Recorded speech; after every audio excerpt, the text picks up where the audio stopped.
আসসালামু আলাইকুম, কেমন আছেন সবাই। আজকে আমি একটা স্কার্ট কাটিং করে সুন্দর একটি সালোয়ার তৈরি করে দেখাবো। তো এখানে আমি সালোয়ারটি নিয়ে নিয়েছি, আর এই সালোয়ারের নিচে যে লেসটি আছে এই লেসের পাশে আমি 1/2 ইঞ্চি সিট রেখে লেসটা আমি সুন্দর করে কাটিং করে নেব।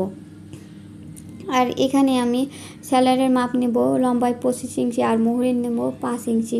আর এই সালোয়ারটি আমি কাটিং করব ছোট্ট একটা বাচ্চার জন্য। তো এখানে আমার সালোয়ারটি কাটিং করা শেষ, আর এই মাপে আমি জর্জেটের কাপড়টিও কেটে নেব। তো জর্জেটের কাপড়ের উপরে সালোয়ারটি ধুয়ে এই মাপে আমি জর্জেটের কাপড়টিও কেটে নেব। তো আমার এই সালোয়ারটি প্রায় কাটিং করা শেষ, এখন আমি সালোয়ারটি কাটিং করে নেব। তো আমি সালোয়ারের নিচে এই যে এই লেসটা দিয়েছি, কারণ যাতে সালোয়ারটি আরও সুন্দর দেখা যায়, এই কারণে আমি লেসটা মুহুরির নিচে বসিয়ে দিয়েছি। এরপরে আমি সালোয়ারের চারপাশটা সুন্দর করে সেলাই করে নেব।